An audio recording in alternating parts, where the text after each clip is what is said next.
기미, 약으로 치료가 가능할까? 레이저 시술 괜찮나? 네. 일단 레이저 시술에 대한 부분 먼저 말씀을 드리겠습니다. 네. 저한테 물어보셔도 제가 답을 할 수가 없습니다. 왜냐면 모르니까요. 네. 사실 보통 방송에서는 이렇게 얘기를 못해요. 유튜브니까 이렇게 얘기를 하는 거죠. 방송에서는 물어보면 다 대답을 해야 되거든, 그 전문가가. 근데 어떻게 전문가라고 해서 모든 분야를 다 알겠어요? 그건 아니거든요. 내가 저기 레이저 이거 3번 한 거거든요, 전체 얼굴을. 네. 이 얼굴이 레이저 3번 한 거예요. 각자 판단에 맡기겠습니다. 그래서 그 부분은 진짜로 편식방에 아마 지금 편식방 보면서 출연하고 싶은 피부과 의사 선생님들 전문의들 많이 요 계실 우리 1층에 텐데. 아주 네. 유명한 피부과가 있어요. 엄청 서울시내에서 유명한 어마어마하게 큰 간호사가 한 50명 있는 피부과가 있어요. 오. 섭외해볼까요? 1층에? 네, 2층에. 2층에? 손님이 어마어마하게 많아요. 요거 녹화 끝나면 가서 한번 견적 좀 해야 되겠네. 네. 왜 이런지만. 레이저로 하는 거에 대해서 잘은 모르겠으나 저도 뭐 점을 빼야 된다든지 그런 게 있으면 피부과에 가서 빼지 그걸 제가 뺄 수는 없잖아요. 다만 이제 뭐 기미나 이런 거 있을 때 바르는 약도 있죠, 약국에. 하이드로퀴논이라고 하는 그게 이제 들어간 하이드로퀴논 요거를 쓰는데 바르면 그 부위가 하얘져요. 아, 그래요? 네, 실제로. 그럼 기미만 하얘지지 않고 그 옆에까지 같이 바르면 근데 그런 문제가 있을 수 있어요. 그래서 바를 때 자국이 생기겠구나, 그러면. 조심해서. 그러니까 결국 네. 기미가 이렇게 하나가 만약에 있다고 쳐요. 이걸 하얗게 만들려고 약을 이렇게 발랐더니 기미가 색깔이 빠지긴 했는데 그 주변도 색깔이 빠져서 결국 돌아오는. 아니요, 근데 이제 그걸 어떻게 조심스럽게 바르느냐의 문제인 거고. 고기만 위주로 발라야 되는군요. 부작용이 그럴 수 있으니까 바를 때 조금 이제 그 얘는 약은 기미인지 살인지 구별이 못하니까 무조건 일단 색을 빼고 보니까. 그러니까 우리 왜 자동차에 터치업 같은 거 할 때도 한 번에 안 하잖아. 한 번에 안 하고 이렇게 파진 데 있으면 살짝 발라놓고 그쵸. 이렇게 하고 또 살짝 그렇게 생각을 하시고 한 번에 많이 바른다고 좋은 게 아니고 그 부위에만 조심스럽게 자주 봐가면서. 그렇죠. 자신 없으면 그냥 전문가한테 가서 맡기는 게 그게 더 맞는 거고, 다만 약간의 보정을 할 수 있다. 네, 시간이나 어떤 그런 비용 내가 감당할 수 없다 하는 분들은 저런 게 비싸지는 않으니까 저런 걸로 트라이 해볼 수 있는 거죠. 기미가 생긴 근본적인 이유가 뭐예요? 그 멜라닌 색소. 늙어서?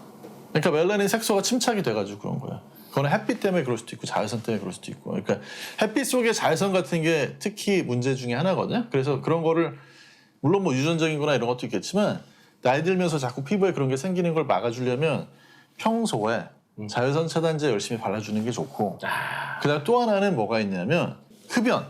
담배를 피우게 되면 그래서 차라리 이제 담배보다는 전자담배가 좀 낫다는 게, 전자담배 같은 경우에는 이게 니코틴을 어떤 용매나 이런 데 녹여서 그게 들어오거나 아니면 그걸 스팀으로 이렇게 하는데, 그거 아니고 담배를 이 연초를 피우게 되면 연기 속에 워낙에 몇천 가지 뭐 4,000종 이상 내가 해로운 원하는 물질이 거 들어오니까 말고 다른 게 너무 많으니까. 걔네가 산화물질이거든. 그러면 피부에서 산화물질하고 싸워야 되잖아요. 산화물질을 처리를 해야 되다 보니까 여기에 산화물질이나 이런 게 피부에 생기는 거를 막을 힘이 없는 거야. 그러니까 담배 피우는 사람들 특징이 담배 한 10년 피우면 안 피운 사람하고 비교했을 때 얼굴에 잡티가 많잖아. 네. 그래서 그런 걸 생각을 하면 잡티가 없나 보네, 담배를 안 피워서. 네. 그러니까 이제 그런 걸 생각하면은 담배 피우는 게 피부에 굉장히 안 좋은 거고 장기적으로. 뭐 사실 살찌는 것도 마찬가지야. 비만하게 되면 과체중이나 비만 같은 게 있게 되면 뭐 비립종이나 이제 그런 것도 과체중 비만하고 관련이 되지만 비립종이 뭐예요? 이렇게 저 콜라겐이 이렇게 삐죽삐죽 그 살찌면서 이렇게 보면 길게 털처럼 자란다고. 그래요? 네. 아, 사마귀 같은 거군요, 일종의. 약간 좀 그렇게 보이는데 저건 콜라겐이 주로 콜라겐 덩어리다 이렇게 보셔도 될 것 같아요. 저 길쭉해요, 저거보다 더. 그게 좀 겁이 나는 그런 경우에는 우리가 비타민 C가 뭐 이렇게 엄청난 효과가 있는 건 아니지만 그래도 뭐 담배 피우는 분들이 담배를 많이 폈다. 그럼 비타민 C 한두 알이라도 먹는 게 안 먹는 것보다는 낫다. 왜냐면 그러면 그 나은 정도가 아까 말한 콜라겐 수치인가요? 아니면 그보다 더 효과가 있나요? 그런 거는 사실 연구를 해봐서 비교할 자료가 있어야 되는데 약사님이랑 얘기하자면 큰 차이는 없다. 유의미한 그 정도. 값이 싸잖아, 비타민 C가. 그거 두 알 먹어도 몇백 원도 안 하니까. 비타민 C는 막 600종 이렇게 들어있는 게 한 뭐 4만 원이나 5만 원 요 정도밖에 안 하거든. 그 비타민 C가 그런 도움은 되겠지만 그래도 금연을 하는 게 사실 제일 좋고. 딱 그 특정한 부위만을 뭐 하이드로퀴논 같은 거 사가지고 발라서 하는 거나 못하겠다, 겁나서. 그런 분들은 비타민 C 농도가 10% 이상인 세럼 같은 게 있어요. 네네. 네. 그럼 고농도로 된 비타민 C 같은 거를 이렇게 발라주면 그러면 얼굴 톤이 확실히 조금 하얘져요. 이거는 하이드로퀴논하고 비교하면 효과가 되게 약해. 뭐한 그래서 안전성은 좀 있나요? 100분의 1도 안 돼요. 근데 대신에 안전하고 그다음 또 하나는 전체적으로 톤을 좀 밝게 해주니까. 그럼 그 약국 가서 뭐 달라고 그러면 되나요? 근데 그거는 약국에도 그게 있는 경우가 있고 화장품 가게도 있어요. 어차피 그거 고농축 화장품이니까. 비타민 C. 네, 한 10% 이상. 단점은 뭐냐면 보통 그런 10% 이상짜리 비타민 C를 녹이려면 유분이 좀 들어가는데 오일이 그런 유분기 때문에 그런지 비타민 C 때문에 그런지는 모르겠으나 한 이틀 사흘 연속으로 바르면은 경우에 따라서는 여드름 같은 게 좀 생기거나 하는 경우. 그다음 또 하나는 비타민 C 특유의 냄새가 있어요. 어떤 냄새? 바르고 나면 이게 뭐 땀 냄새도 아니고 쇠 냄새도 아니고 땀과 쇠를 섞어 놓은 듯한 그런 희한한 냄새가 날 수 있어요. 근데 그거는 비타민 C 자체가 그런 거니까. 알겠습니다.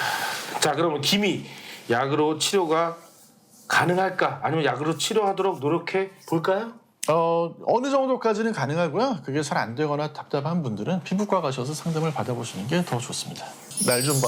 약국을 하시는데 콜라겐도 그냥 그렇고 기미 치료약도 그냥 그렇고. 콜라겐은요. 약국 오셔가지고 사려는 분들한테 이거 효과가 없다고 안 팔고 이러진 않아요.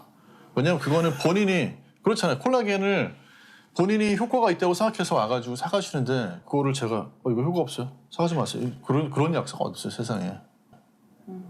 네, 알겠습니다. 그건 아니죠. 경약사가 꼭 뭘 팔아먹으려고 하는 말은 아닙니다, 여러분. 어느 정도까지는 가능하고요. 오해하시면 안 됩니다. 네, 그렇게는 안 해요. 네, 알겠습니다. 네. 자,